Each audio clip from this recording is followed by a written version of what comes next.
Shalom saudaraku yang dikasihi Tuhan Yesus Kristus. Selamat pagi, salam sejahtera untuk kita semuanya. Selamat datang kembali di Renungan Rohani pagi hari ini. Semoga saudara yang terkasih dalam keadaan sehat selalu. Kiranya damai dan sukacita Roh Kudus melimpah di dalam hati dan pikiran saudara saat ini. Sebelum kita mulai renungan pagi ini, marilah kita bersama-sama berdoa. Tuhan Yesus, terima kasih sudah membangunkanku pagi hari ini. Terima kasih atas penyertaan dan perlindungan Tuhan. Semua karena karunia Tuhan aku dapat bangun dengan pagi hari ini. Aku menyerahkan seluruh aktivitasku hari ini ke dalam kuasa tangan Tuhan. Jauhkanku dari yang jahat, ya Tuhan. Tuhan Yesus, tolong lindungi dan berkati aktivitasku hari ini. Tolong berkati juga keluarga dan teman-temanku, Bapa Surgawi, oleh karya Roh Kudus. Tolonglah aku untuk menjauhi segala sesuatu yang melukai hati-Mu. Ampunilah segala dosa kami, ya Tuhan. Dalam nama Tuhan Yesus, aku sudah berdoa. Amin. Sahabat saudara rohani, pembacaan ayat emas Alkitab renungan kita hari ini terambil dari Matius 4 ayat 18 sampai dengan ayat 22. Dan ketika Yesus sedang berjalan menyusur danau Galilea, ia melihat dua orang bersaudara, yaitu Simon yang disebut Petrus, dan Andreas, saudaranya. Mereka sedang menebarkan jala di danau, sebab mereka penjala ikan. Yesus berkata kepada mereka, "Mari, ikutlah aku, dan kamu akan kujadikan penjala manusia." Lalu mereka pun segera meninggalkan jalannya dan mengikuti Dia. Dan setelah Yesus pergi dari sana, dilihatnya pula dua orang bersaudara, yaitu Yakobus anak Zebedes dan Yohanes saudaranya, bersama ayah mereka, Zebedes, sedang membereskan jala di dalam perahu.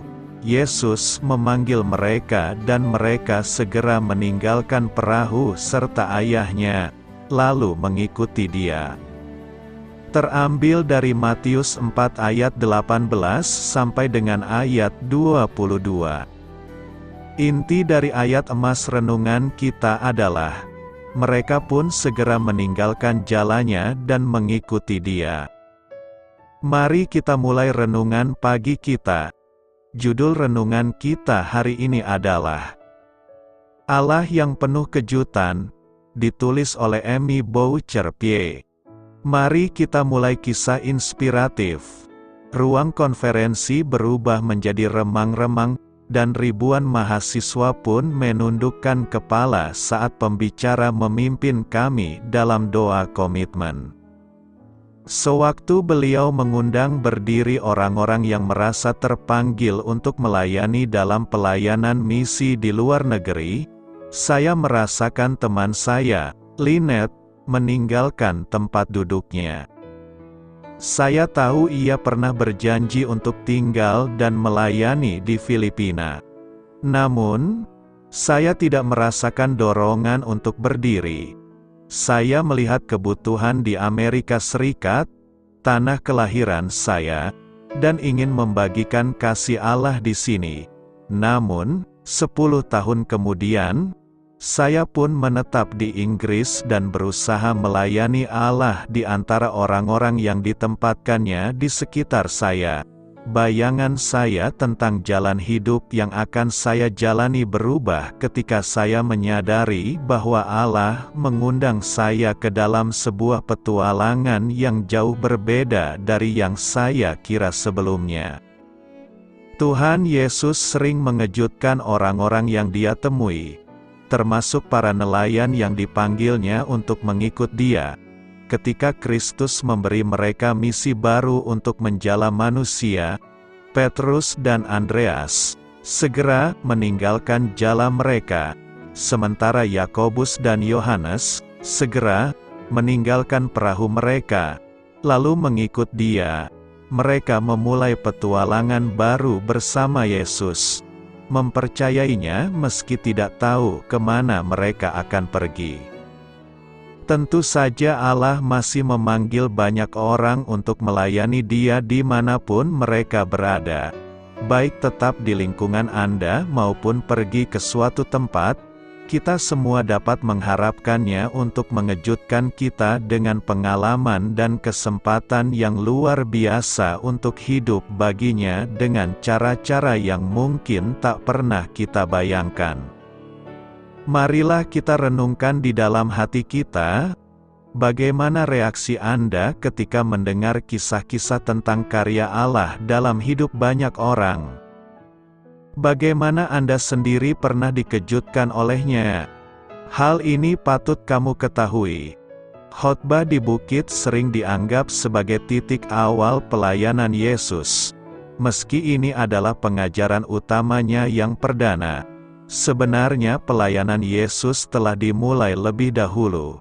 Dalam Matius 4, kita membaca bahwa Yesus berkhotbah tentang kerajaan surga yang sudah dekat, memilih murid-murid pertamanya, dan melakukan mukjizat-mukjizat pertamanya di muka umum. Catatan Matius mengenai panggilan Yesus kepada murid-murid pertamanya memang berbeda dari yang dituliskan Yohanes, sehingga ada yang meyakini bahwa sebenarnya panggilan itu diberikan beberapa kali, dan yang diceritakan Yohanes adalah pemanggilan yang paling awal. Dalam Injil Yohanes, murid pertama Kristus adalah Andreas. Lalu kemungkinan Yohanes, yang telah mengikut Yohanes Pembaptis. Andreas kemudian membawa Simon. Lalu Yesus mencari Filipus, dan Filipus mengajak Natanael. Merekalah murid-murid yang menyaksikan mukjizat di pesta perkawinan di Kana.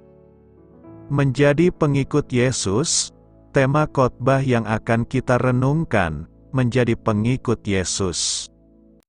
Menjadi pengikut Yesus itu berarti ada proses yang akan kita jalani dan lewati.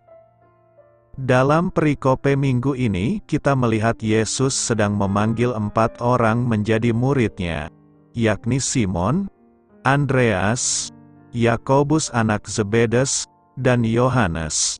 Keempat orang ini bekerja sebagai nelayan.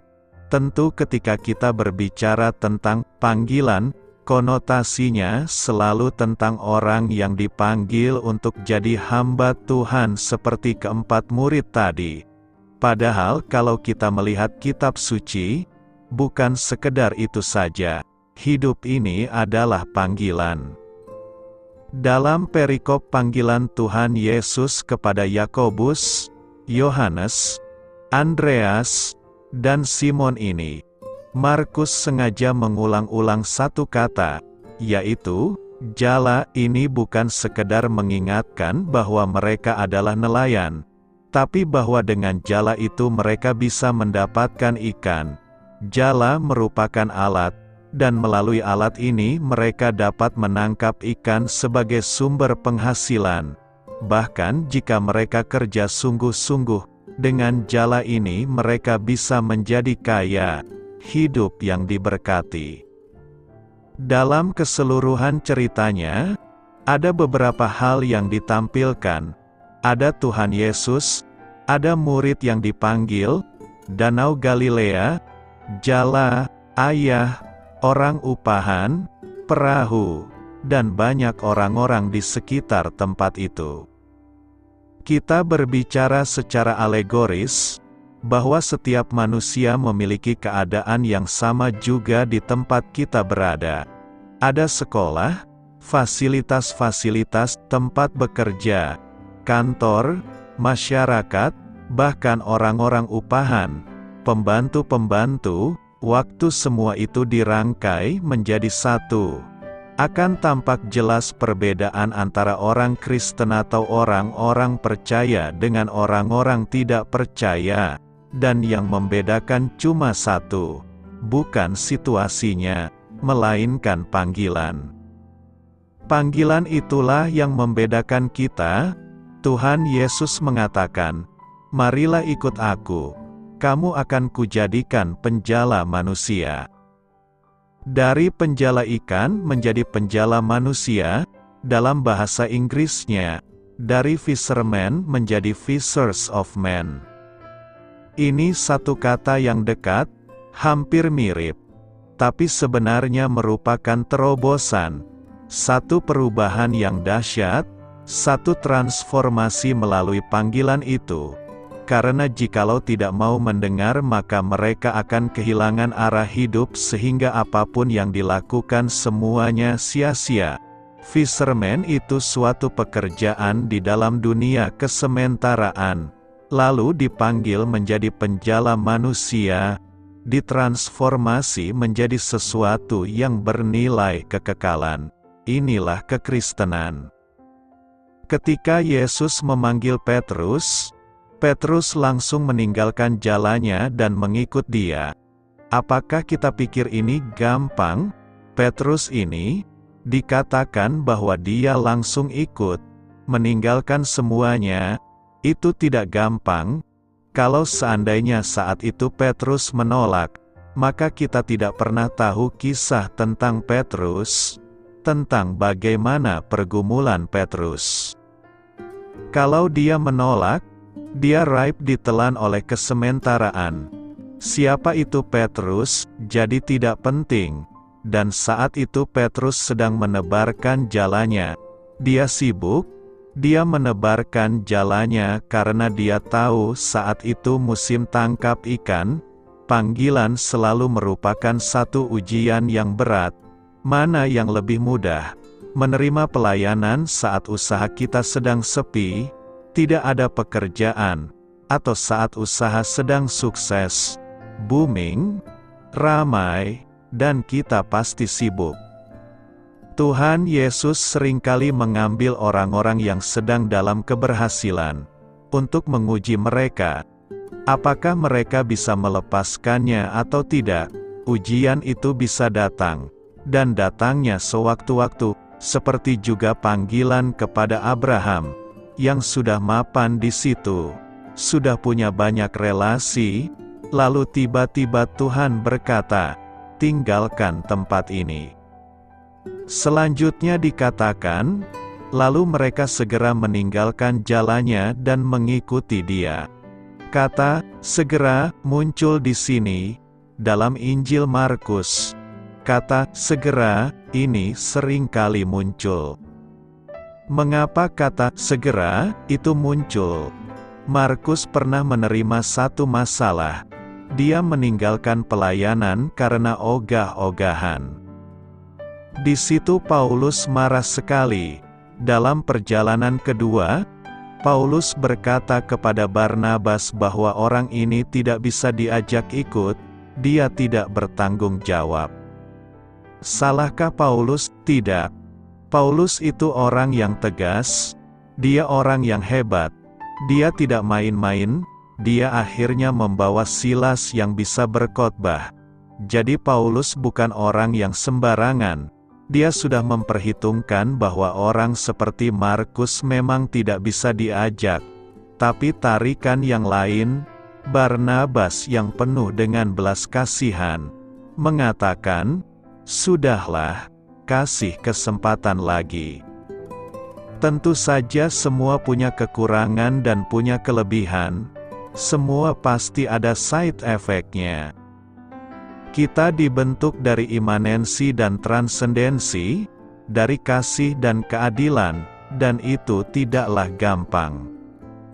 Di tengah-tengah keadaan ditarik dari satu sisi dan ditarik dari sisi yang lain, itu tidak gampang. Pada waktu itu, Markus akhirnya ikut karena Barnabas. Tapi bukan berarti Markus mengabaikan kata-kata Paulus. Markus tahu Paulus itu hamba Tuhan yang benar. Lalu dia mulai bergumul dan bergumul. Justru karena tarikan inilah Markus bertobat. Dia menjadi salah seorang penulis Injil, dan yang lebih indah, Paulus mengerti bahwa rupanya yang dia katakan terlalu keras, sehingga di kemudian hari dia mengatakan, "Panggillah Markus, dia penting untuk kita." Ini tentunya bukan karena situasi atau dinamika yang like-dislike, bahwa yang ini tidak cocok dengan kita, dan sebagainya. Karena kekristenan bukan seperti itu. Perkataan, segera, ini penting sekali. Dikatakan bahwa segera, langsung, mereka meninggalkan jalannya dan mengikut dia. Mereka meninggalkan ayahnya, meninggalkan perahunya, meninggalkan orang-orang upahannya. Dan itu berarti mereka juga meninggalkan kekayaannya, karena kalau mereka nelayan yang miskin, tidak mungkin memakai orang upahan. Kita sebagai orang yang bekerja, waktu mau pergi seringkali bingung bagaimana nanti orang-orang yang ditinggalkan. Maka dalam hal ini yang dilakukan Petrus, Andreas, Yakobus, Yohanes bukan sesuatu yang main-main. Ini sulit sekali, tapi mereka lakukan karena tahu hidup mereka bukan fokus pada kekayaan dan keberhasilannya. Hidup mereka berfokus pada apa yang Tuhan mau. Jadi bukan kekayaan melainkan panggilan. Dan panggilan ini sebenarnya adalah kalimat pembebasan dari ikatan pekerjaan itu yang mengikat, membelenggu, memborgol saudara. Barang siapa yang belum mau terjun di dalam pelayanan, orang ini sebenarnya belum dibebaskan. Masih ada ikatan yang membelenggu sehingga sulit untuk melayani Tuhan. Selalu mikir, selalu hitung-hitungan. Karena di balik jala itu ada profesi, ada kenikmatan, yang seringkali justru menghalangi pelayanan. Tapi saat Yesus memanggil mereka untuk meninggalkan profesi yang begitu menggiurkan, pelayanan itu adalah anugerah Tuhan yang begitu besar, maka seharusnya kita segera menerimanya. Saudara mungkin berpikir saya bicara gampang. Tapi sebenarnya pergumulan saya juga seperti itu. Melayani tidaklah semudah itu. Waktu kepada Yesaya dikatakan, "Kamu mengabarkan Injil. Nanti orang tidak akan menerima kamu." Mungkin saudara pikir, ini ngomong apaan? Emangnya gak ada kerjaan? Tapi Yesaya taat karena ini Tuhan yang suruh. Ini adalah panggilan Tuhan yang tidak pernah salah. Jadi mereka menangkap panggilan sebagai kairos, dan kata, segera muncul. Orang yang dipanggil untuk melayani Tuhan, itu bukan karena dia hebat punya banyak talenta, melainkan karena Tuhan berbelas kasihan mau melepaskan dia dari ikatan pekerjaan itu. Kita selalu diikat di dalam kesementaraan, terpatri di situ. Berfokus pada apa yang saudara dapatkan, yang sebenarnya kalau mau jujur tidak akan bisa membuat saudara puas, selalu kurang, dan kurang. Karena hati manusia ada satu kekurangan yang tidak bisa dipenuhi oleh apapun kecuali Tuhan sendiri. Kita betul-betul tidak sadar, kita terus terperangkap dan terfokus di situ. Kita perlu satu transformasi. Apakah Tuhan hanya memakai orang-orang yang hebat saja? Orang-orang yang pintar saja? Atau orang-orang yang kaya saja? Apakah Tuhan memakai orang karena melihat dari bentuk fisik saja? Jawaban dari semua pertanyaan tersebut adalah tidak. Karena Tuhan bisa memakai siapa saja. Kita bisa melihat dalam Alkitab, Tuhan bahkan memakai orang-orang yang dianggap rendah, atau orang-orang biasa untuk melakukan perkara yang luar biasa. Contohnya, Musa, seorang yang kurang pandai berbicara. Daud, hanya penggembala domba dan tidak ada apa-apanya dibandingkan dengan saudara-saudaranya. Yeremia, tidak pandai berbicara, dan masih muda. Yusuf, yang dibuang oleh saudara-saudaranya. Bahkan dalam perikop kita pada saat Tuhan memanggil dan memakai orang-orang biasa seperti Petrus, Andreas, Yakobus, Yohanes yang hanya adalah nelayan yang tidak mempunyai pendidikan yang tinggi, dan masih banyak lagi contoh-contoh di Alkitab ketika Tuhan memakai orang-orang yang biasa. Tuhan juga memakai orang-orang yang pintar, yang punya pengaruh, seperti Lukas, penulis kitab Lukas yang merupakan seorang dokter, Paulus, seorang yang pintar, dan mempunyai pengaruh, jadi dapat disimpulkan Tuhan bisa memakai siapa saja, karena apa yang dilihat Tuhan tidak seperti apa yang dilihat oleh manusia, karena Tuhan melihat hati.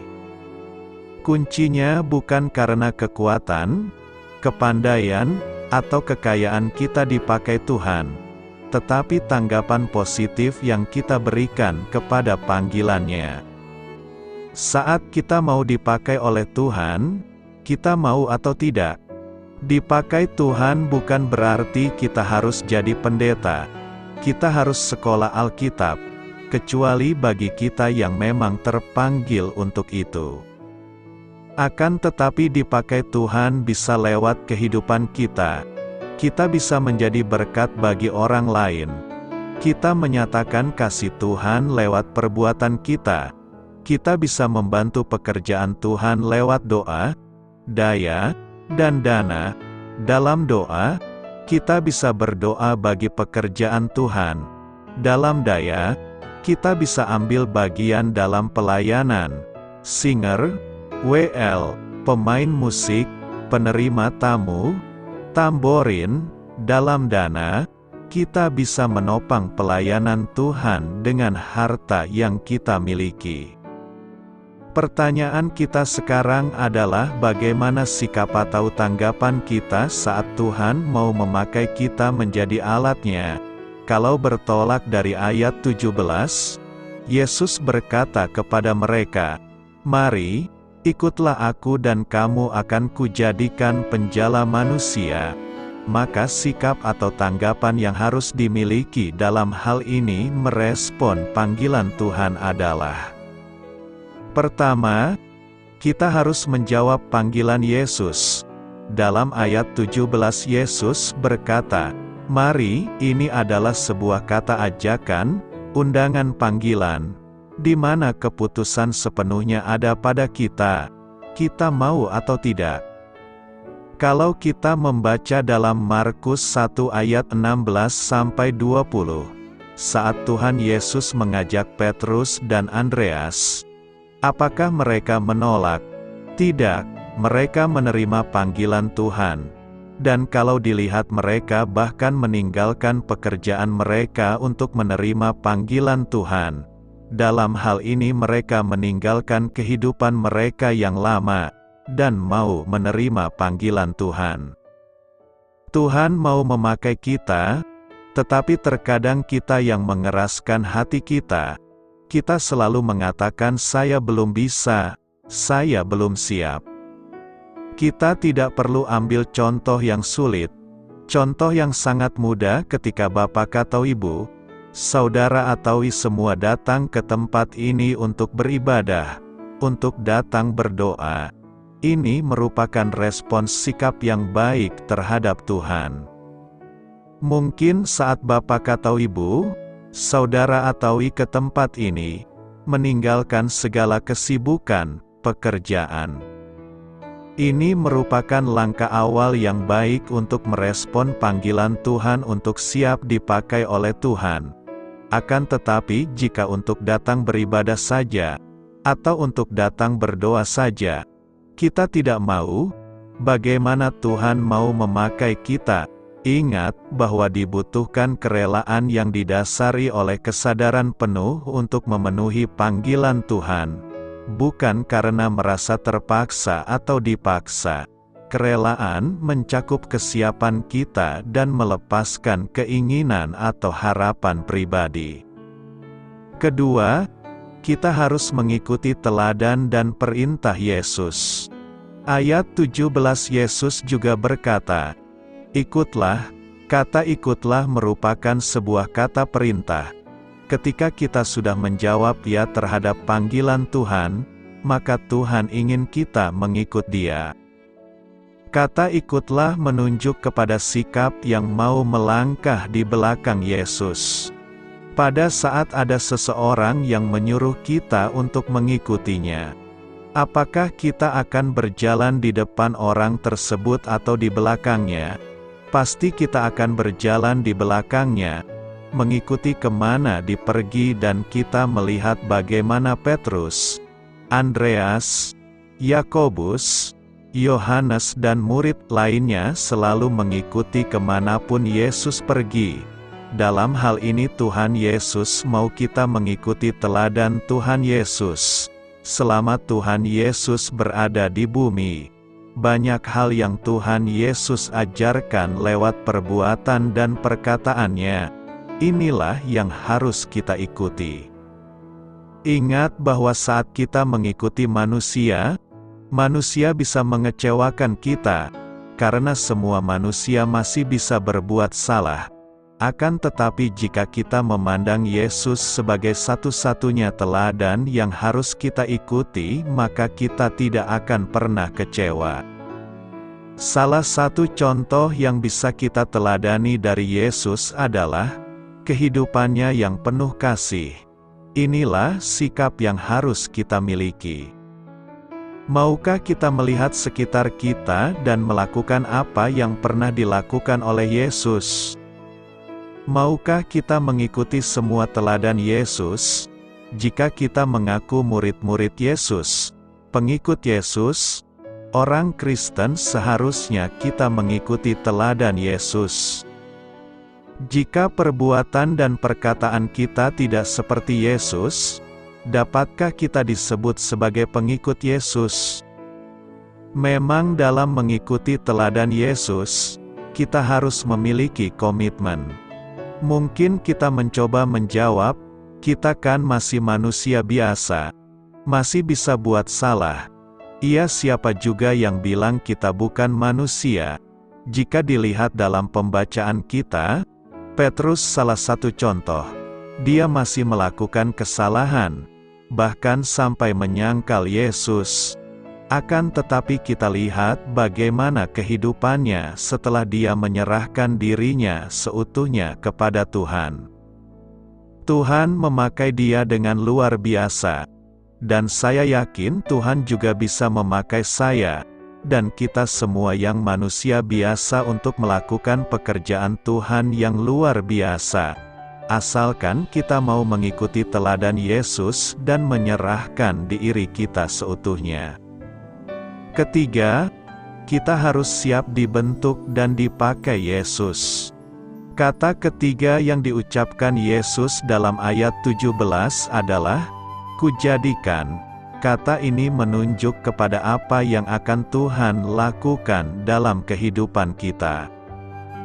Jika dilihat dalam teks ini, Petrus dan Andreas adalah seorang penjala ikan.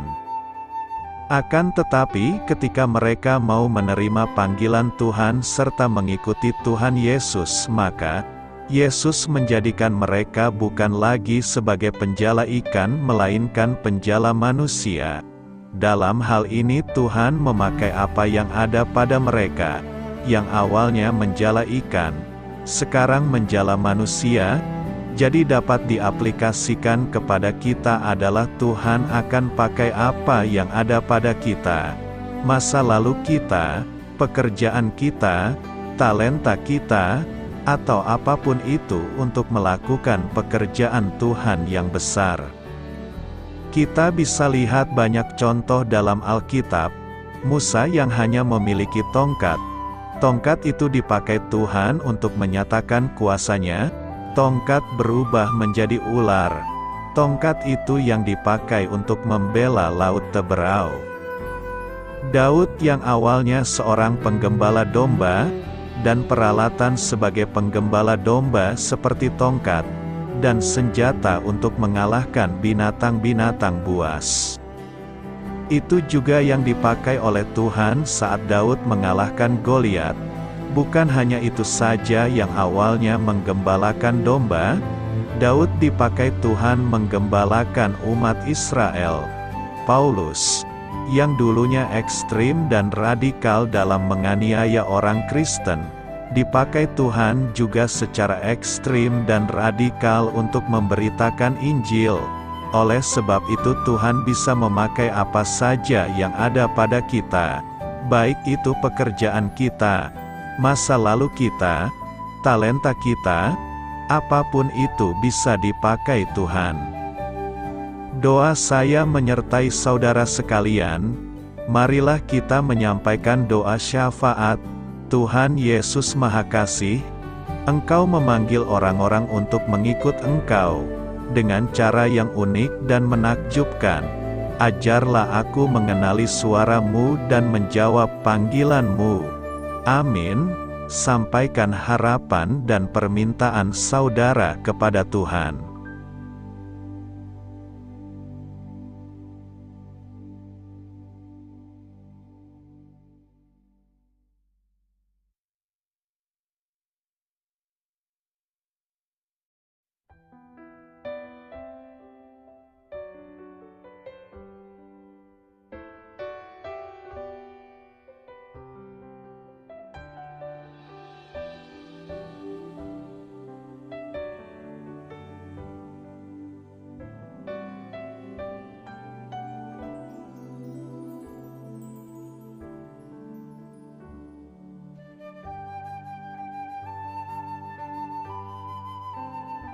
Marilah kita renungkan sahabat saudara rohani.